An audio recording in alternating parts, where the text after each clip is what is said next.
Imagine the growl of an icon reborn. This is the story of the 2025 Plymouth GTX Electromod. As you step into the garage, its presence is unmistakable. The sleek silhouette in frostbite blue, accented with satin black stripes and carbon fiber hood, demands attention. Wide rear arches hint at performance. 18-inch BTG vintage bronze-forged magnesium wheels wrapped in Pirelli Pa Zero tires underscore its modern muscle stance.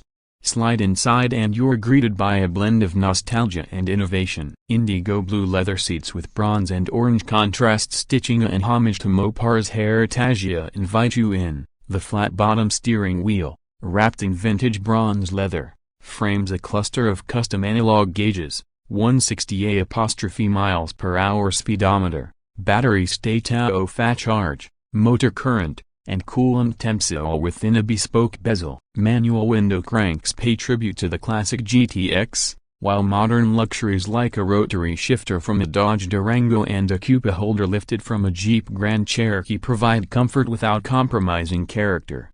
Under the carbon fiber hood, there's no rumbling V8. Instead sits Mopar's E-Crate propulsion system, a 250 kW, 335 HP, 335 lb-feet electric drive module originally from the Dodge Charger Daytona. It sends torque to the rear wheels through a 3-to-1 gear reducer and an 8 3/4-inch solid axle, all wrapped in classic muscly car packaging. A faux Hellcat supercharger cover sits atop the motor.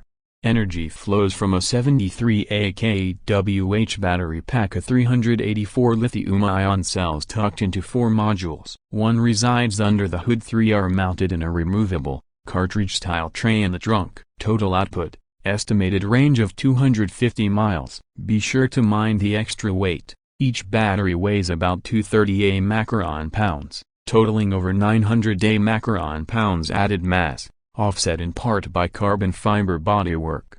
Pop into the driver's seat. The instant torque of electric drive is noticeable. Mopar hasn't yet published 0 60 times, but during testing it has exceeded 100 macaron miles per hour, and real-world feedback suggests a lively, responsive launch distinct from the thunder of a traditional HEMI, but electrifying in its own right. Beneath you, a 3-link rear suspension and Willwood brakes in all 4 corners ensure control matches the power. Walk around at the GTX and you'll see the precision in every line. Carbon splitters front and rear, widened wheel openings, shaved bumpers, and a lower, aggressive ride height blend retro flair with track-ready aggression. The charge port cleverly masquerades as the vintage flip-top fuel cap, a delightful nod to heritage. But does converting an iconic muscle car to EV make sense? Enthusiasts are divided. Some decry the loss of the naturally aspirated thunder that defined the GTX. Others see opportunity,